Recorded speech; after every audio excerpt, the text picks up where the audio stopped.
Okay, thank you. We've come to the second panel for today's symposium. I have with me, without requiring reintroduction, Mr. Heng on my right, Dr. Seet, who just gave us a presentation on the white paper. Next to him, I have Ms. Sophia Chan. She's a senior occupational therapist at S3. And last but not least, I have Dr. Loh Yong Ju, head and senior consultant of Rehab Medicine and Tan Tock Seng Hospital. Okay, so before we actually go into the panel proper, I would like to inform everybody that we have a QR code, flashed up here, where you can use your phone to scan and you can put your questions inside. So we will be addressing the questions later.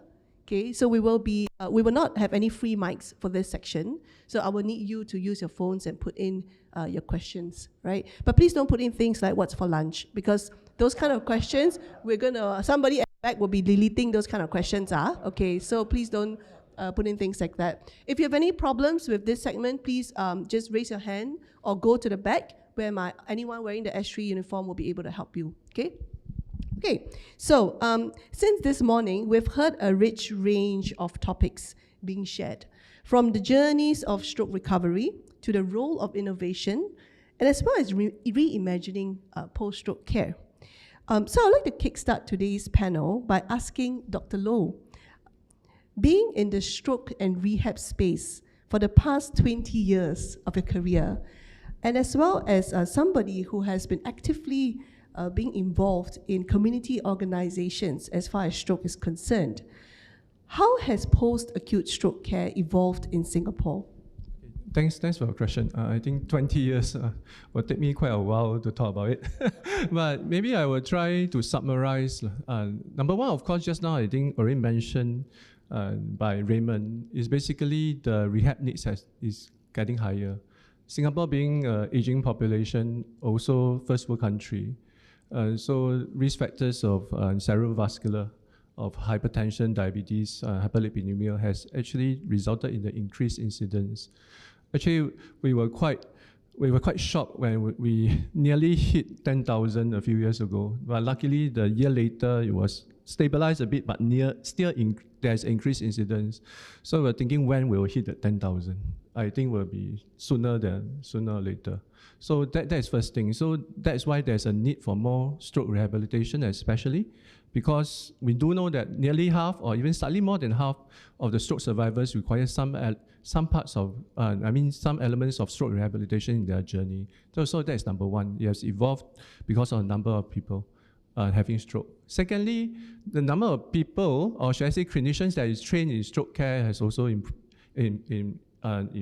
in a way. Besides the neurologists, the number of rehab physicians 20 years ago was less than 20. Now we have more than 60 rehab physicians that help to do stroke rehab care for patients requiring that. Of course, therapies-wise, there's also an increment of therapies with masters in neurorehabilitation, which is very crucial to actually understand how to treat patients from the acute care side to the community. So even nurses, there are more and more nurses that have interest to actually focus on stroke education, and all is also coming in. So this is the people part. Second is about programs. There are also more and more predictive tools for us to understand and prognosticate stroke recovery, especially with the advent of transcranial magnetic simulation. We are able to predict upper limb recovery, especially about 70 to 80%, which is quite good. At least we can know that which kind of stroke survivors we can focus on what we call recovery strategies versus compensatory.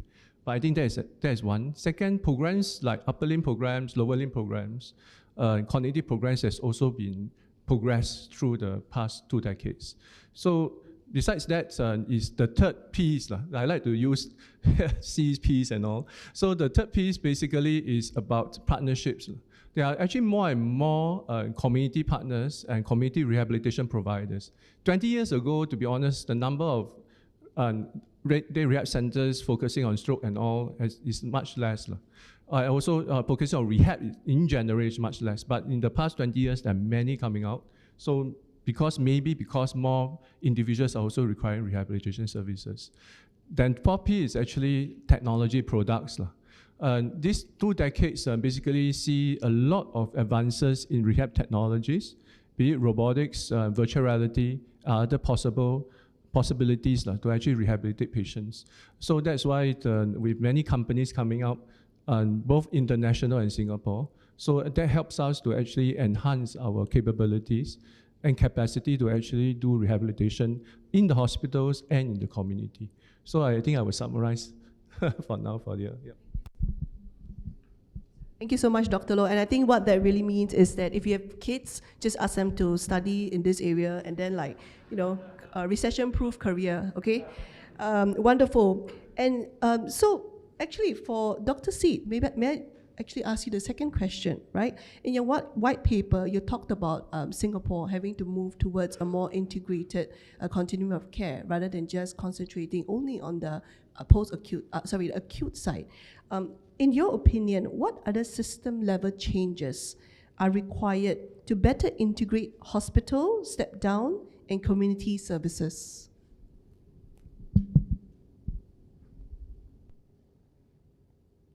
Hello, okay.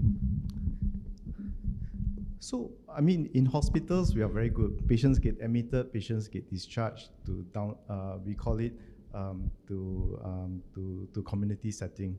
But I think one of the key things that we can do and probably do better is also to work on this thing called the structured discharge, structured handover.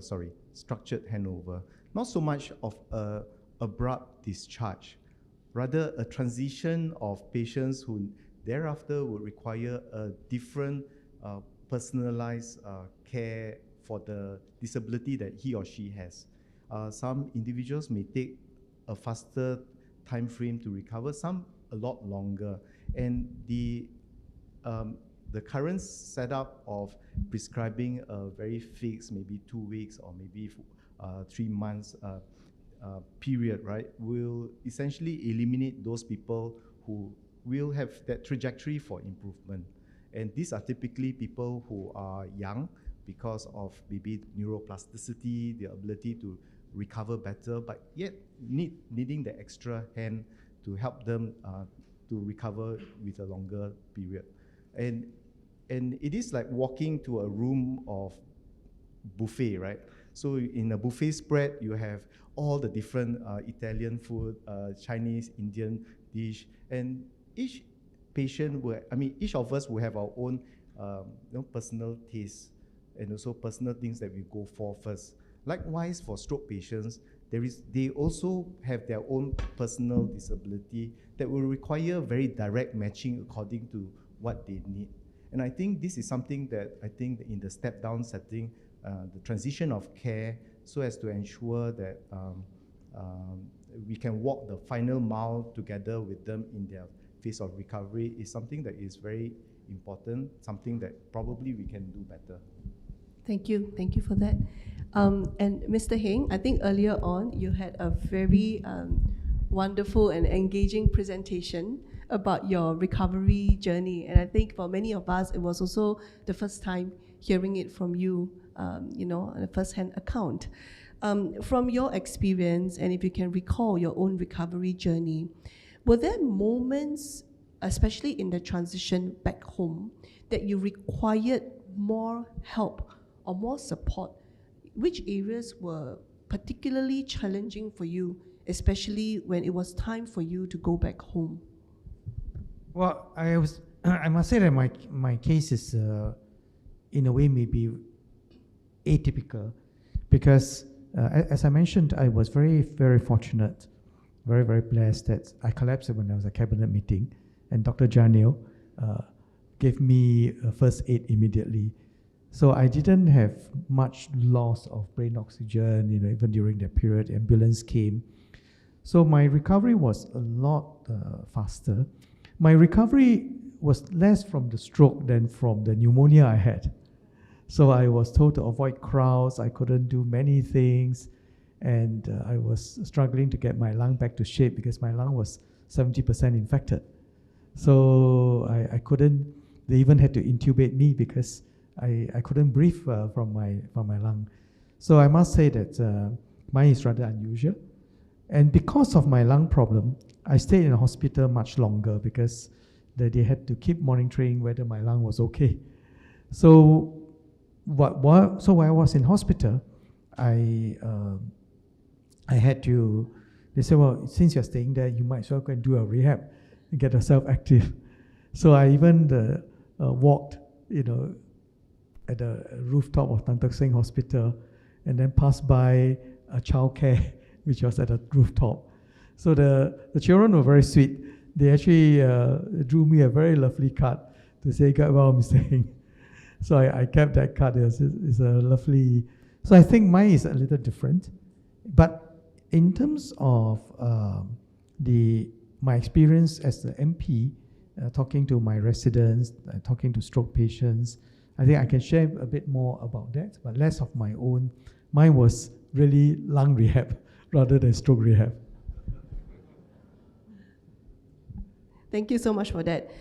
If the kids were any older, they would have said, please scrap PSLE. Well, actually, I almost did. Oh. When I was education minister. And then what happened? I have to ask this because my daughter is taking PSLE this year. I'm very stressed, yes. The teachers persuaded me not to. Did you hear the sigh in this room? Did you hear the sentiments? Because they told me that it will benefit 70-80% of students in school today.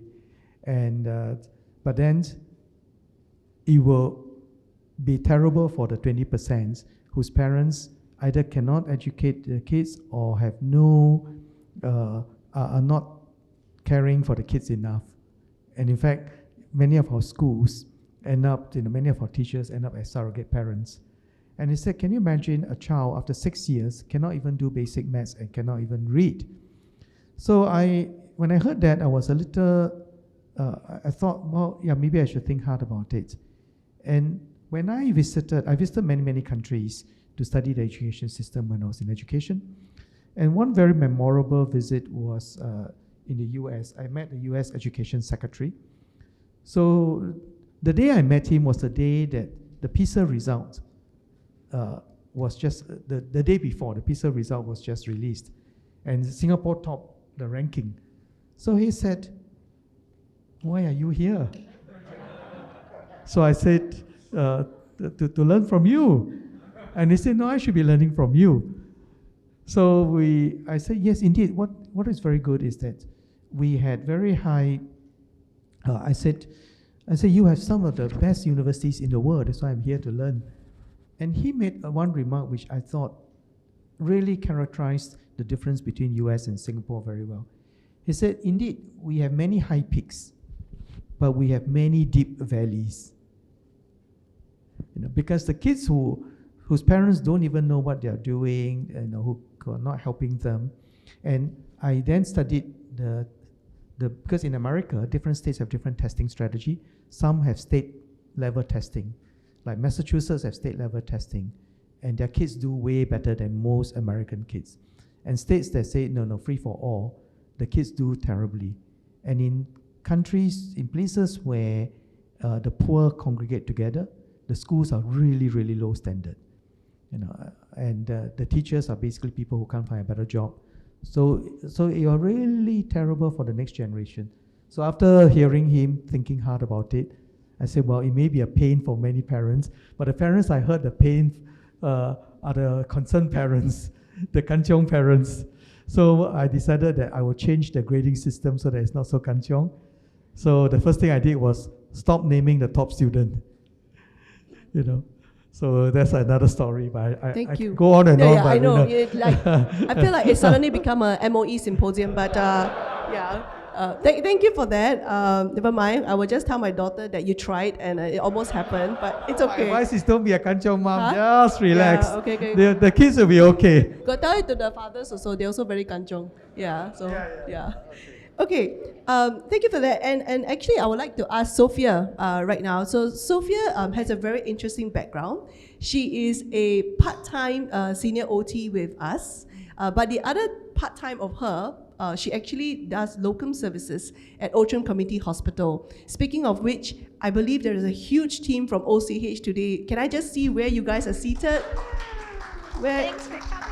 Oh, yeah, thank you. And we have a collaboration at OCH to fast track, right, stroke patients from ComHos to us so that they don't miss out on the golden window of recovery and rehab. Okay, so Sophia, can you just share with us a little bit about why you have chosen to do this like concurrent thing between OCH and S3, and as well as address one of the questions in Slido, right, which is how can community and healthcare institutions collaborate more effectively, especially when knowing the challenges of working in acute care and subacute care in your case?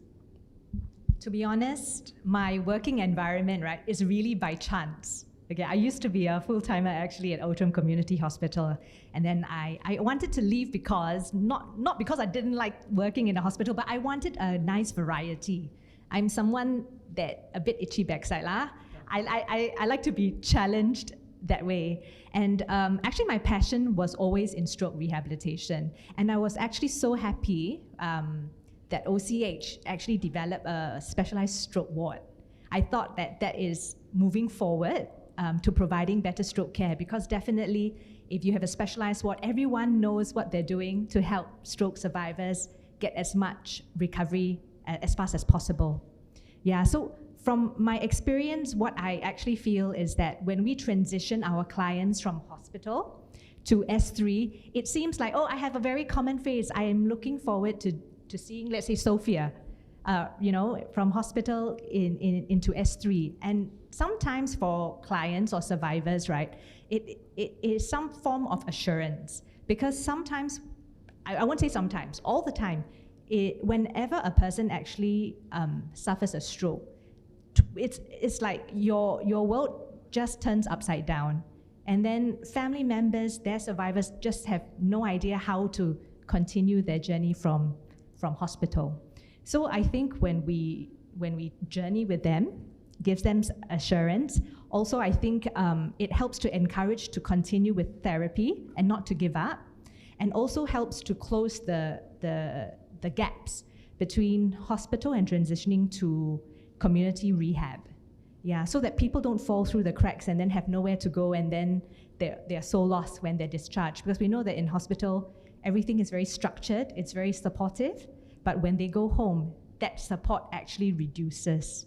Yeah, so, and I mean, I want to add on that something that I feel like we can do better is to provide that emotional support, because I think as clinicians, sometimes in hospital, we're just very focused on the physical care to get them home. And sometimes we, not say we ignore, it's just that we just don't have that capacity to look at the psycho-emotional impact that stroke had in these individuals. So I hope that we can work towards developing services to enhance this component so that they don't give up, and so that they can, do more for themselves to integrate back into society. Thank you, Sophia.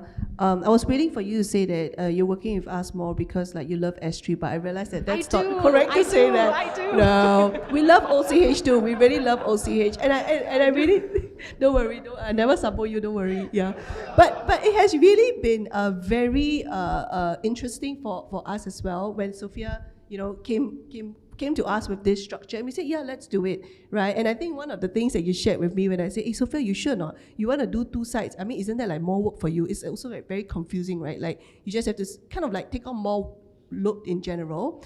And I think what she shared with me was that it really makes her very happy when she's able to see how someone that she's seen in the subacute stage, and then when someone actually comes to us, and then there's a longer trajectory that you can journey with the person, and you are able to see that person improve more and more, whereas in the time that you may have in the hospital in the subacute stage, you will not be able to see that same kind of progress in that person. And I really think that this is something that we hope that in time to come that this can become normalized, where we have people who are working in different stages as the continuum of care, and it's part of capability and capacity building as well, right?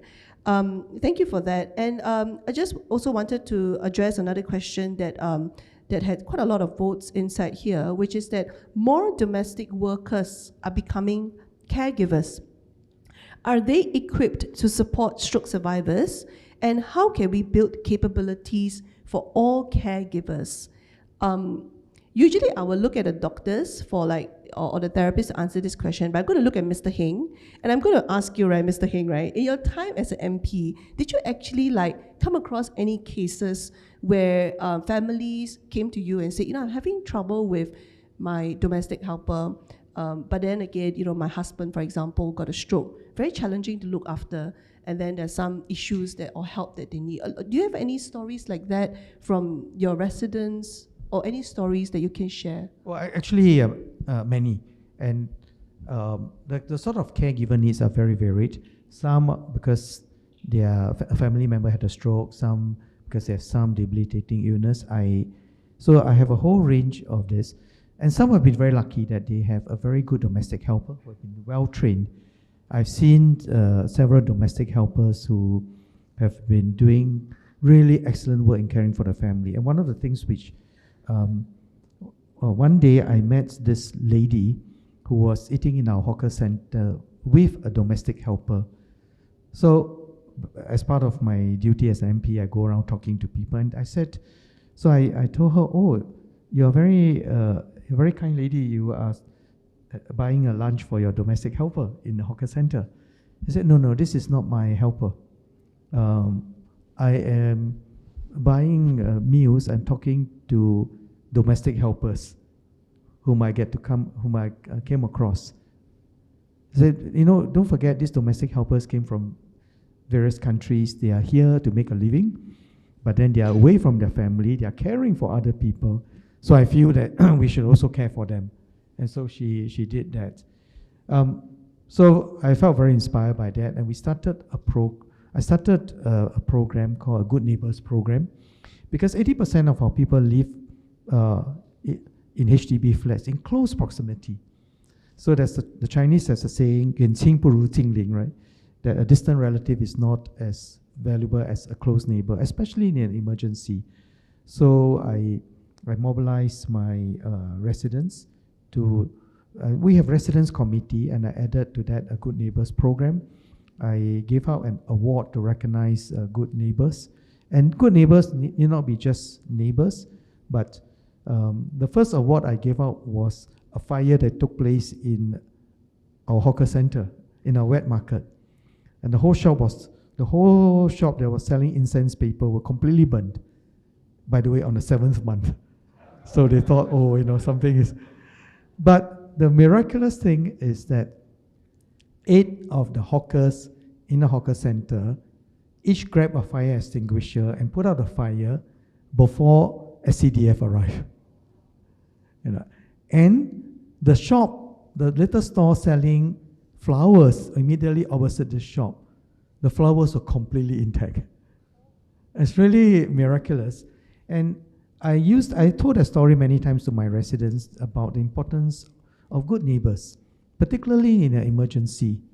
And one thing which I noticed as an MP is that many of our families are getting smaller and smaller.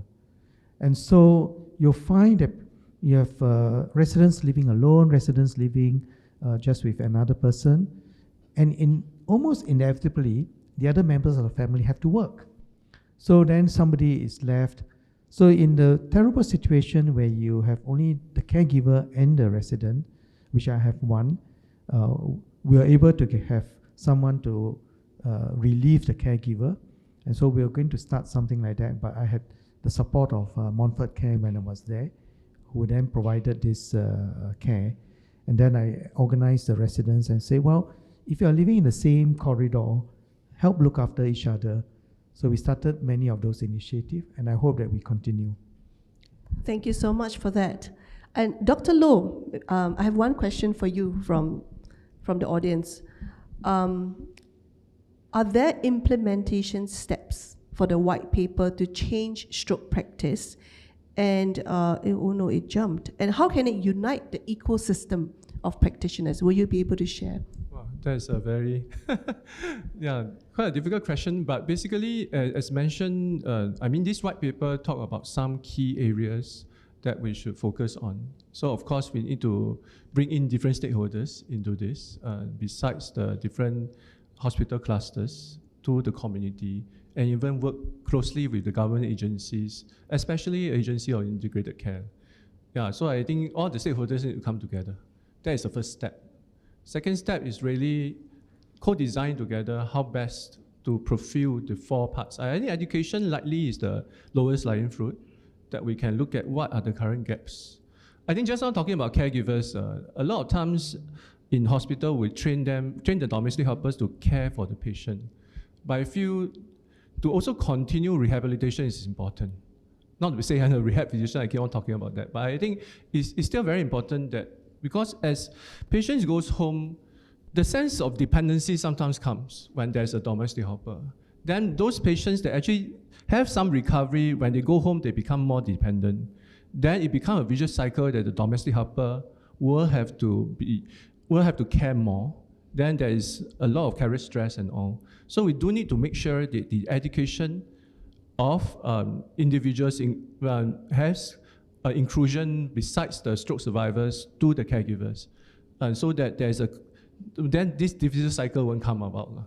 So I think that is the education part, right? Of course, policy, data sharing, and all those things is another step that we should go into, because knowledge sharing is very important. Currently, like what Raymond has mentioned, we want to have a structured handover of how the patients has been so-called progressing in the hospital. Because a lot of times, sometimes, patient discharge not my problem anymore. It shouldn't be the case. A lot of times there should be a shared care kind of understanding. That's why currently the 3 healthcare clusters are also arranged in terms of regions that actually provide a collaborative opportunity for all the partners to come together, then to actually share each individual. That means becomes my patient become your patient, but it's actually in the way our patient. So we need to have that kind of understanding to collaborate and to coordinate care better in the community. So I think I just say bits and pieces of how we can implement, starting from something that is easier to something that basically promoting partnerships and look at data and knowledge sharing. So I think that is how we can slowly implement some of the things that have been put forth in the white paper. Thanks. Yes, thank you. I just want to echo what Dr. Loh said about getting the patient to stay independent as much as possible. So even though there are help, there are all sorts of help available, but I think encouraging the patient to continue their own rehab, having their own will to do better is so important. And at the same time, providing whatever other support we can, but don't make the patient become over-dependent. One of my, let me just cite 2 residents of mine in Bedok who are very remarkable. One is an elderly couple. The man just crossed his 100th birthday, and he is so active and so remarkable.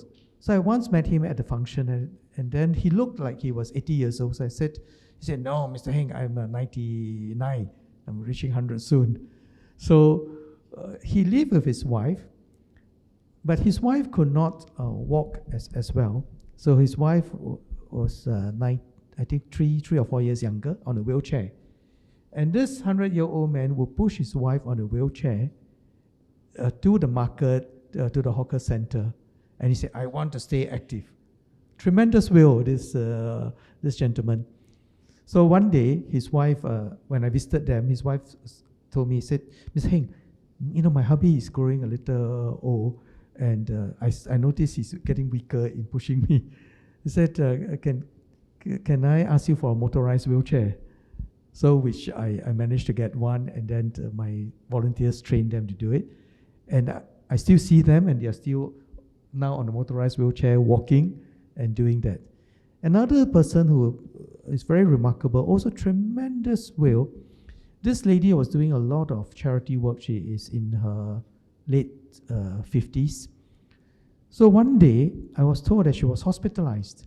And before I could visit her, found out that she had both legs amputated because she had gone for a dinner and ate something which caused this flesh-eating bacteria to infect her, and the only way to save her life was to amputate her leg.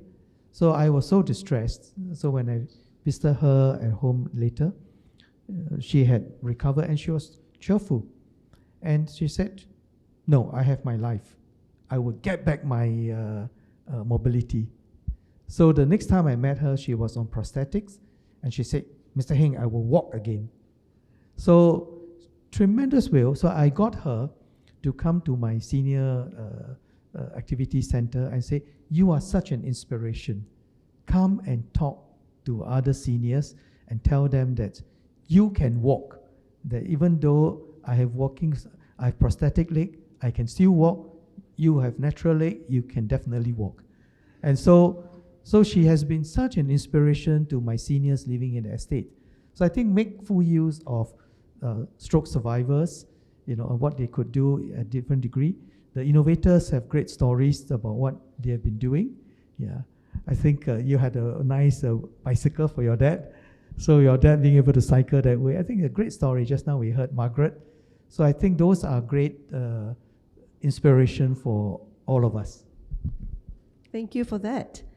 Just to reiterate that if you want to see the innovation lab, you can actually go to the back, just ask any of the staff where our office is, and you'll be able to see a very cool bike that John had modified for his father. I don't know whether is it for sale, but you can go and talk to people after that. Because some people asked me, I didn't know how to answer, right? So, okay. So before we actually wrap up this symposium, I actually would like to ask each of our panelists, this question. If you had a magic wand, and this magic wand can do anything that you ask for stroke, for the ecosystem, even for yourself, that's also fine. What is it that you're going to ask this magic wand to do? I'm going to ask the person that has been very quiet so far, Dr. Seet.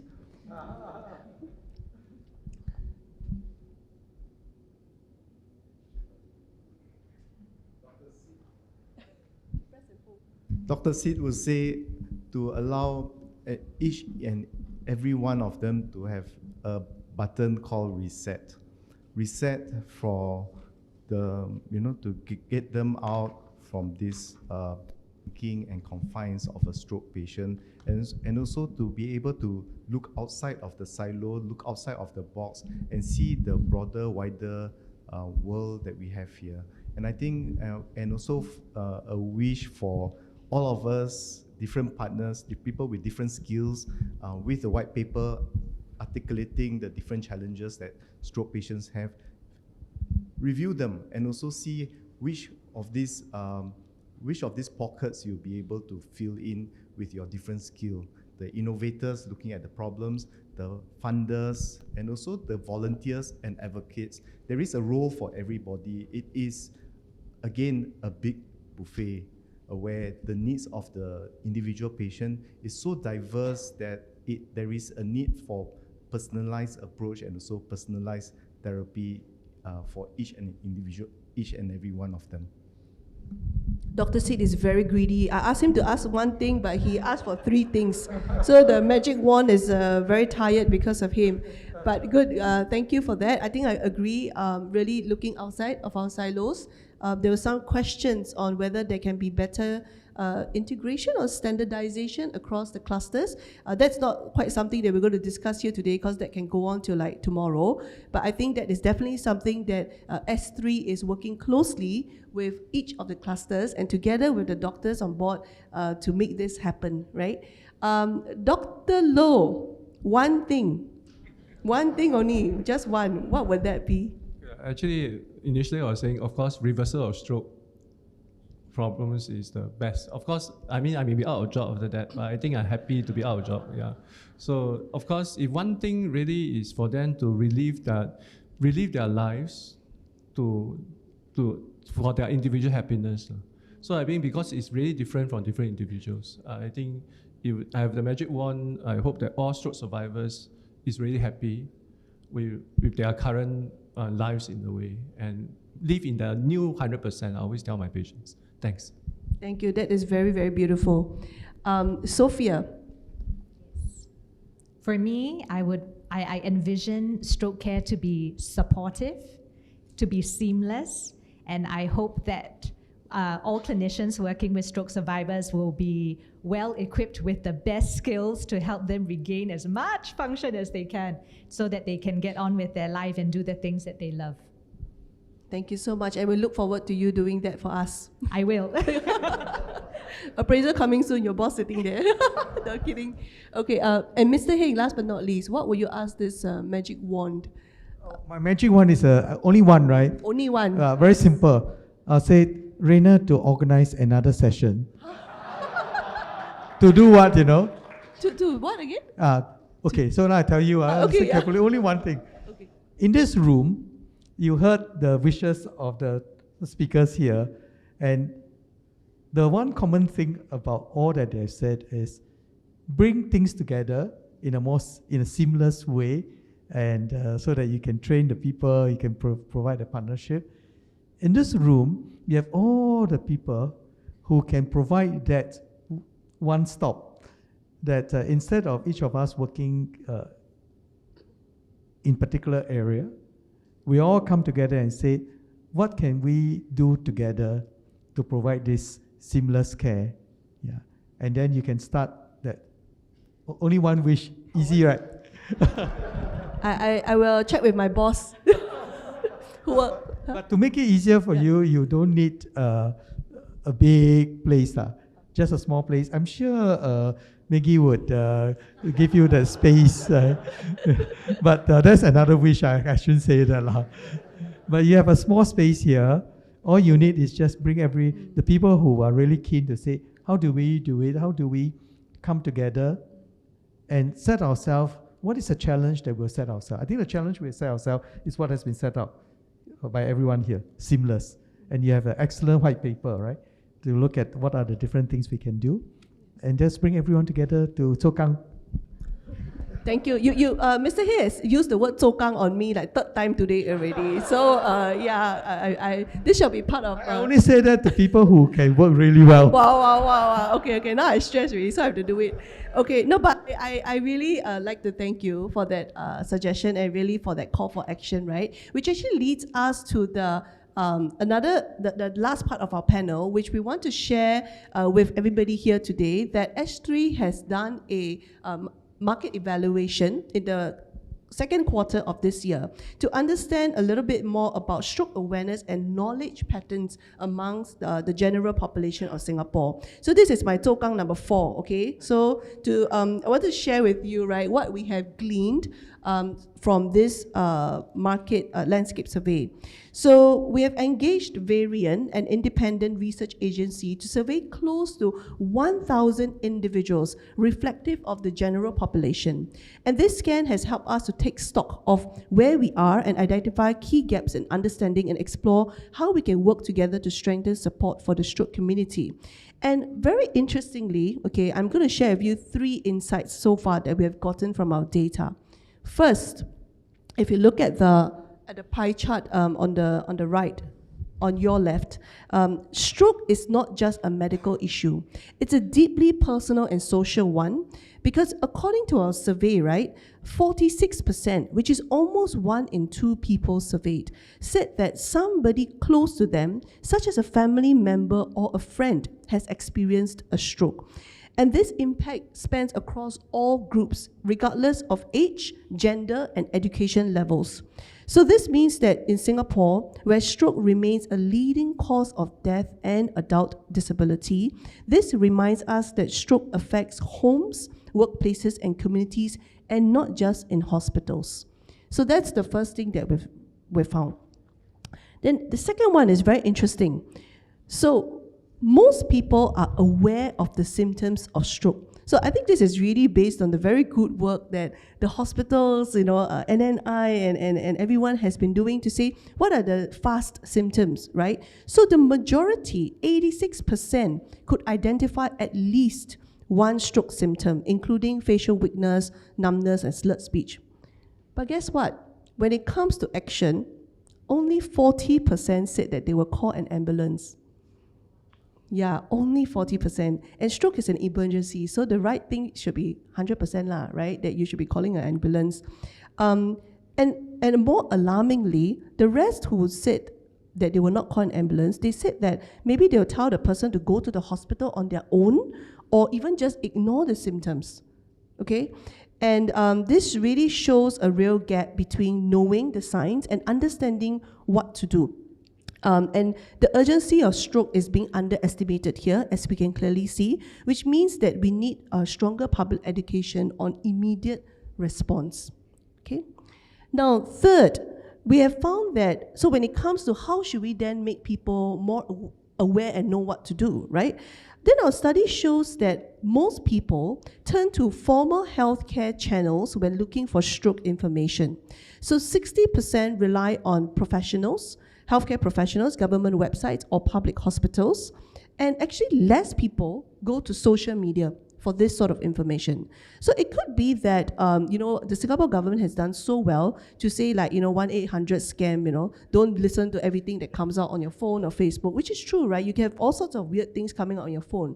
So people tend to trust public health institutions a lot more when it comes to stroke information. And this actually means that we, all of us in the room, as Mr. Heng has already told us, we can do a lot more together, okay? As we collaborate together, then we can strengthen public awareness and ensure that timely action is taken for those who are affected by stroke. So this is what we have, and really I would like to urge everybody in this room who is interested to collaborate with us to speak to any of us after this during the lunch and networking. Of course, just come to us and say, hey, I want to know a little bit more about what we can do together, and we'd be more than happy to have a meeting with you and partnership with you, okay? So with that, I would like, oh yes, Dr. Seet. Can I just add as well, right? We see a lot of stroke patients coming to hospital, and sometimes we have the opportunities to interview them. And so invariably, right, 2 in 3 patients will come and say, oh, it is my granddaughter or my grandson that prompted me to come to hospital, okay? Because in school, they learn about the acronym FAST, facial weakness, arm leg weakness, and also slurring of speech, and note the time to come to hospital. And I think this is something, a very good outcome of the current education. And so much so, just about 2 months ago, I was in this same podium, but in Indonesia. So they say, no, the country is so big, education is so diverse, knowledge is also poor. So how do you impact on stroke education and awareness? So I repeated what my patients told me, include that in the curriculum. Educate the young, because you essentially are educating a generation of people who then educate their family members. So I thought that was a very interesting insight. Thank you so much, absolutely. So without further ado, please give a round of applause for our wonderful panelists today. Thank you for your insights and sharing.